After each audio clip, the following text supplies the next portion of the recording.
Hello, I'm Laeeq. Today I'm joined by Dr. Mario Grijalva, Professor of Microbiology and Director of the Infectious and Tropical Disease Institute at Ohio University. Mario's work focuses on infectious diseases that disproportionately affect vulnerable communities, especially in Latin America and the Appalachian Ohio. He combines lab science, fieldwork, and data storytelling to make issues like the Chagas disease visible, understandable, and actionable. Mario is also the mind behind and Moto Contra el Chagas, using travel and media to bring public health research directly to people. Mario, it's great to have you here today. I'm quite confident that this is going to be an exciting session. Well, thank you very much for the invitation. I'm thankful to be here and ready to talk about exciting things, including motorcycle trips, science, and anything else that come along. I have certainly been following those, and I'm sure once our audience who haven't seen it learn about it, they'll be thrilled and engaged with it. All right, to start us off, could you briefly walk us through your academic journey and what ultimately led you to focus on infectious diseases and research in this wider domain? I am originally from Ecuador, where I conducted my undergrad. And it wasn't until I came to study my doctoral degree, to get my doctoral degree, that I learned about Chagas disease, a disease that turns out was all over Latin America, but I hadn't heard about it. And that sparked my curiosity. And the immediate question was, why?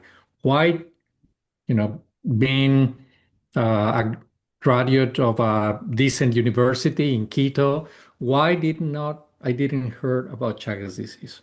So I started working with parasites with immunoparasitology and the basic sciences, and that led me as the next step to look at what was going on in uh, in Latin America, particularly in Ecuador, and and the realization that there were diseases that were affecting the most vulnerable population, the people that did not have resources, the people that did not have a voice. And I dedicated my life to working on those diseases, both from the biological and scientific perspective, as well as from the social sciences perspective. Thank you.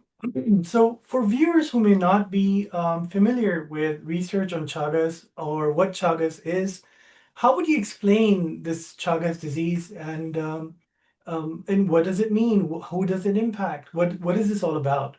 Mhm. Chagas disease is caused by a parasite that is called Trypanosoma cruzi. This parasite can be acquired by people either by the feces of some bugs that are called kissing bugs in English. And these are blood-sucking insects that, after feeding, defecate right next to the site of the bite. So people, when they scratch, they self-inoculate this parasite into the bloodstream. But it also can be transmitted from the mother to the fetus during pregnancy.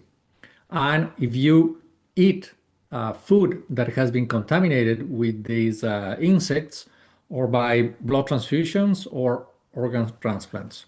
So all of those are the different methods of transmission.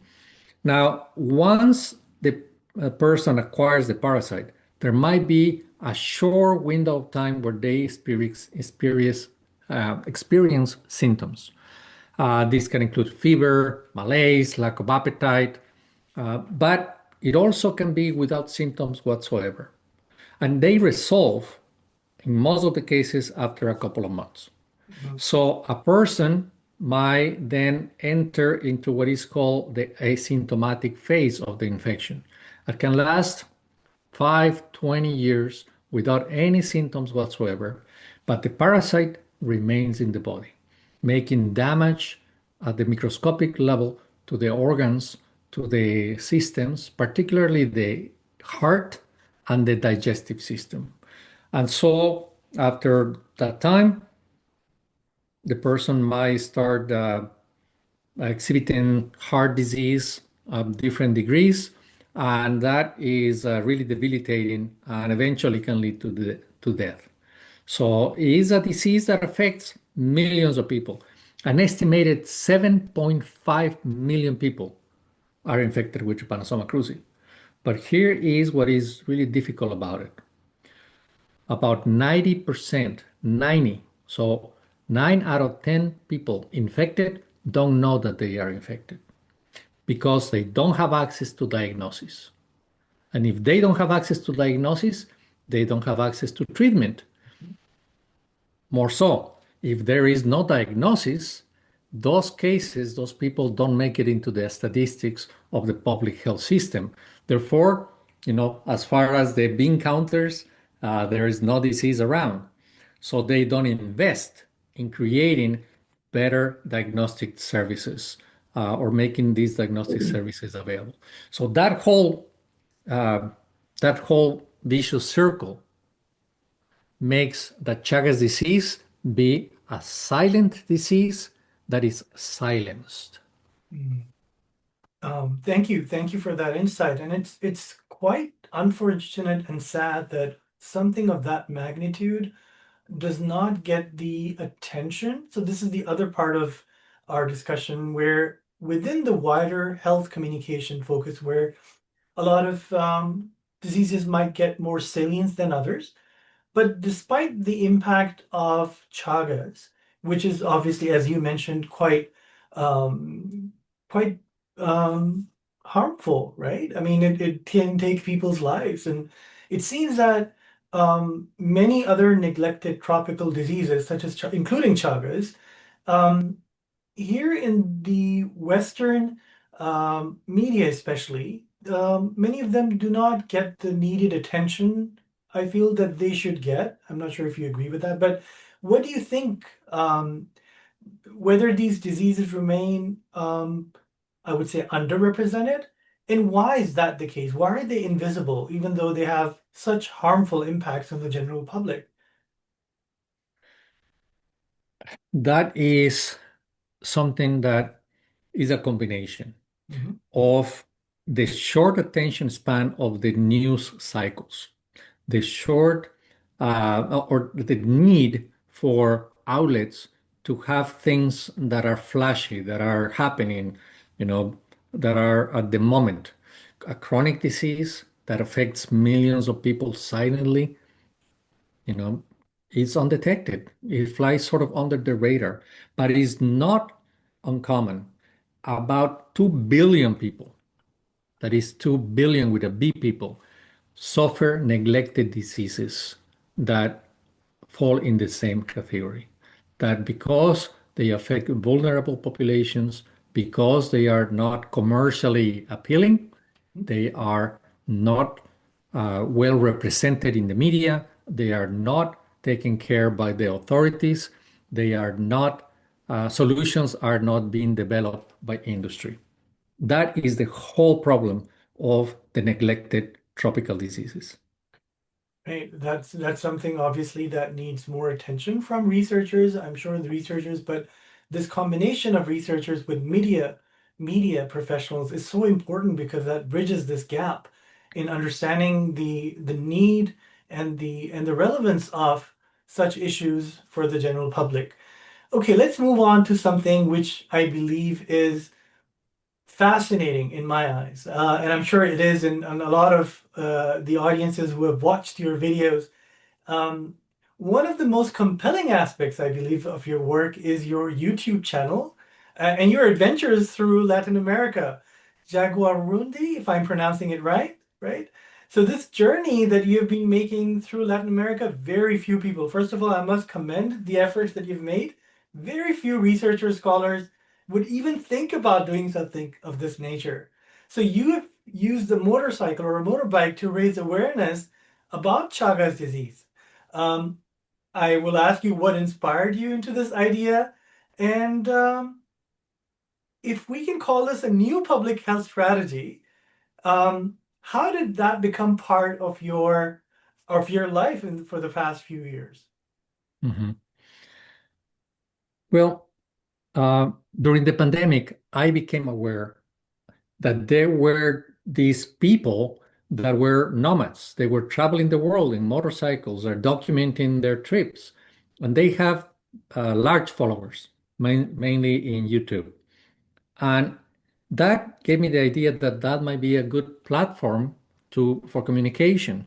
So I envisioned this story about a scientist that would leave the laboratory and the comfort of, you know, Athens, Ohio, and embark in a motorcycle journey across Latin America, visiting the areas of Latin America where Chagas disease is present and documenting what is happening there, not from the standpoint of the science, but from the standpoint of the people that are at the forefront or fighting the disease, the people that are suffering from the disease, and the people that live in the context where the disease happens. Chagas disease is not something that lives in the vacuum. It lives in the middle of society, right? So you have issues that go beyond just absence or presence of disease, because Chagas disease is a disease that uh, is related to poverty, is related to the access to healthcare, access to resources. It's something that happens in the rural areas of Latin America. It's something that happens in the urban areas of Latin America. But it's such a complex issue that you need a long time to discover what is going on. So that vision transformed into Jaguarundi Moto Adventure. And I embarked in this trip, but first I had to learn to ride a motorcycle, and that was fun. I failed many times, and sometimes I still do. And then I started to learn how to film a motorcycle trip. And I started traveling by myself, putting cameras, attaching cameras to the motorcycles, to the helmet, to flying drones, and other elements that would help me document the trip. And little by little, I started finding a voice that was my voice, the story of this very personal adventure, motorcycle adventure in Latin America, but it also helped to amplify the voices of other people. And I really enjoy the process, both the creative process of coming up with the videos and the ideas and the editing and putting it all together, but the process of discovery what is going on in these areas where Chagas disease happens. Fascinating, fascinating, Mario. This is, I wonder how many researchers, academicians would be even brave to embark on such an endeavor or such a journey. That's amazing. More power to you. It's commendable. So when we look at this novel approach, I can very clearly see that you're not just sharing data, you are sharing or experiences in the research form. You're sharing lived experiences, places, stories on the ground. And this is an amazing form of storytelling, a very different perspective. So, how has storytelling through travel changed the way people engage with your message, which is obviously very important and vital, especially when we compare it to more traditional academic communication in the form of, let's say, published research papers or articles in the media? How is this different? If you can share some insights about that. Well, there are two main stages, right? One is the type of communication that happens on the road. Mhm. And if you watch my videos, you will see that my motorcycle has this logo, en Moto Contra el Chagas, riding against Chagas, right? And it is something that people are very curious about. So anywhere that I stop, the motorcycle is a point of contact. People are curious. They want to know where you're from, where are you going, what is the purpose of your trip, where have you been, what have you seen. And through those conversations, then there is a one-to-one or a one-to-community messaging that I'm able to to share, and explain, hey, if you haven't heard about Chagas disease, well, this is what it is, and this is how it might affect you, and have you seen these bugs, and have that conversation, right? So that is fulfilling and that is immediate. But there is also this other aspect of the produced media where I create the content for YouTube, for Instagram, for TikTok, for Facebook, that either in long format or in short format video is able to tell the story about this travel that might be interesting, that shows the beautiful landscapes, that shows the interesting food, that interacts with interesting characters along the way, where I might be crossing a river and having a hard time doing that, or maybe there is a torrential rain that you have to withstand, or heat, or whatever the adventure of the day is, right? Because every day while you're traveling in a motorcycle is an adventure. And then combining that with a message about Chagas disease, a message that tells the story of the people that are dealing with this at different levels. So I think that that combination is powerful. Those interested in travel, that are interested in adventure, can get a glimpse of what is happening in the public health, in the community settings, in the research laboratories. And for those that are in that area, they are able to also see what is going on outside the window. Great, great.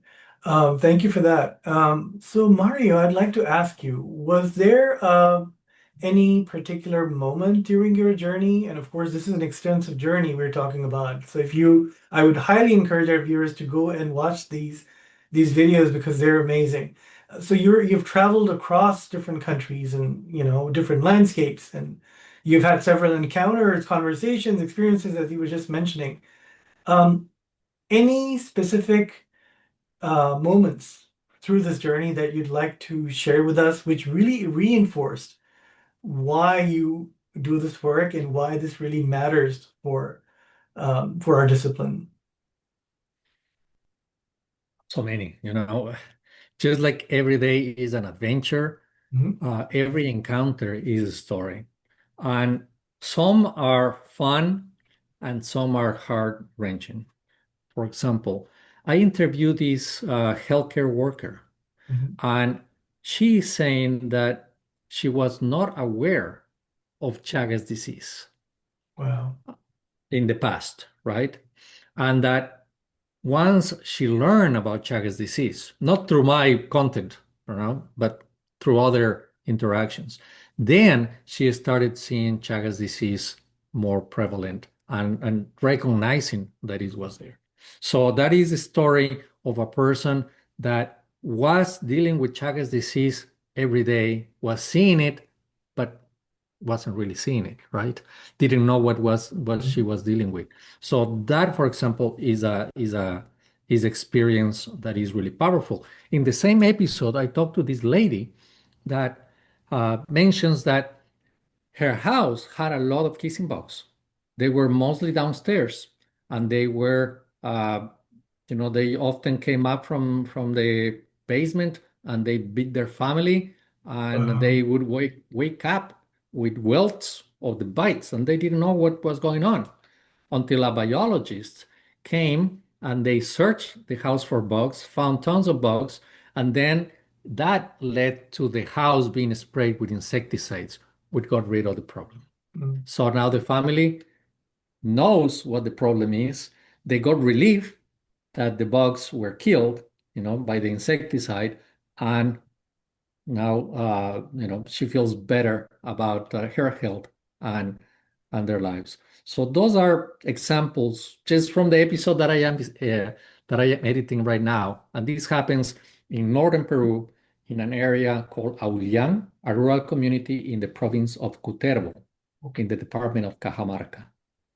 So on a side note, when this family that you gave an example for, they got bit by these bugs that spread Chagas and also known as kissing bugs.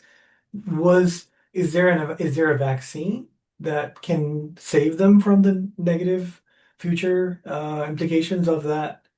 Yeah. What they got infected with? Unfortunately, there is no vaccine against Chagas disease, but there is treatment, and that is what is so important. Because if people have exposure to these kissing bugs, Mhm. they should seek diagnosis. And if they are diagnosed, they can be treated. And if they are treated, no problem. Just like any other parasitic infection, if you treat the parasites, you get rid of the parasites, no more problem. The issue is that people don't know about it. They are bothered by the bugs.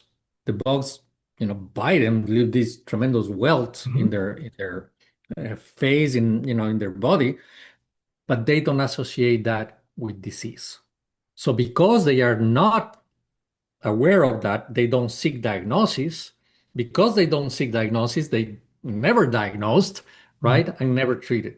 So the disease progresses until the point where there is not much to do. Already the damage in the heart and other organs happened, and that cannot be recovered.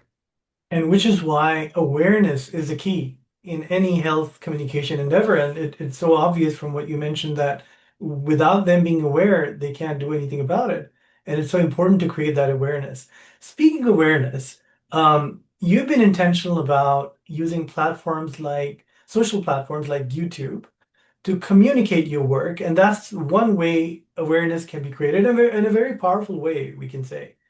So, what role do you think social platforms play in translating complex public health research for broader non-academic audiences? Well, you need to go where people are. How many people read an academic paper, right? Other scholars might read an academic paper, Right. but the other scholars are in their bubble, right? Mhm. In their spaces. How many people from the community, how many people that are out there read an academic paper? So if you're able to bring those concepts and those um, type of academic works closer to the people and translate those things into understandable pieces, then that is powerful. But there is also another side to that coin because social platforms, social media has a dark side. And that is that the prevalence of pseudoscience, Mhm. because anybody can publish anything. There is Right. no peer review, there is no quality control. Anybody can come and claim anything about anything, and that is mostly okay. And if they do a good job doing that, that influences people, right? Um, and there is so much content out there that is published every day. That is, from cat videos to the ever popular uh, people falling from places or whatever attracts people attention, right? There is so much content Mhm. that the content that creators like myself are trying to put out to raise awareness about problems like Chagas disease gets lost in that sea of information. So while it is something that is powerful, it is something that is fighting for attention, is trying to find this magic algorithmic way, this whatever tickles the algorithm that is going to show my video and make it viral, because that is what it really takes. And without being too cynical, social uh, social media platforms are in the business of keeping people engaged. So whatever keeps people just scrolling, that's what they're gonna publish or push, right? And if you have content that has a deeper meaning, more that is more dimensional, that is not pure silly entertainment, that might require more attention span than people are willing to give. Right, right. And these are very important considerations indeed. So, communicating science research or science-related awareness, especially in online platforms, always involves a balancing act, right? how do you personally navigate the tension between maintaining scientific accuracy and some aspects of entertainment, if we can call it, so that you can make your message more accessible and Mhm. engaging for audiences who are engaging with other content as well on social platforms, right? So you mentioned cat videos and all sorts of other things that they have to navigate through. How do you make your message stand out, yet connecting it to science? I have tried so many different alternatives, but I'm telling you that when I put a cat in my video, it has more views. So I Sorry. guess the magic bullet might be to have cat videos talking about Chagas disease, right? Or something like that, some strategy. But there is a tension that um, that happens. What I do is to try to mix the content, to have content that is more serious with content that is lighter, content that is more narrated in my role as a professor, Mhm. and have content that is experiencing something like a traveler or just being silly, right? I Right. have a great YouTube video, or not YouTube, I'm sorry, this is a TikTok video that has the highest views of everything that I have published. It got like 50,000 views.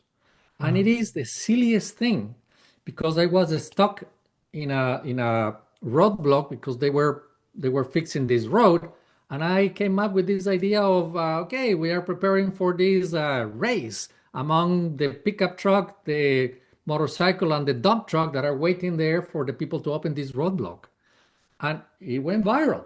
Wow. So, you know, but at the end of that video, there is a little watermark that says en Moto Contra el Chagas, right? Riding against Chagas. Right. So all of those 50,000 people got to see that little video.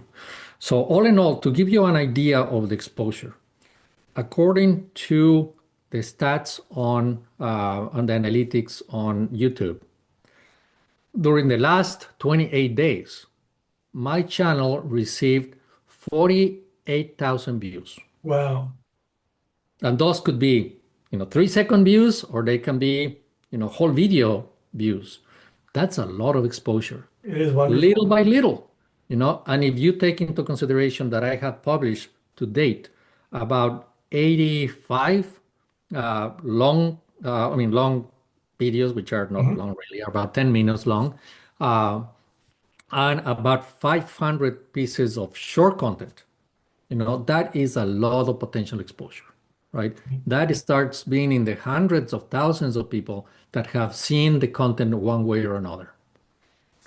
And this is always so encouraging, and I wish you all the best as you move forward. But I'll conclude with another question, and which is about so what's next? How do you think and hope that this project, this wonderful project, so important, impactful, and needed, how can it continue to impact public health awareness? Number one, and in what way does that impact the broader health conversations in the wider world, not only in this region, but other parts of the world where there could be some other health related concerns that can be brought to light with such endeavors?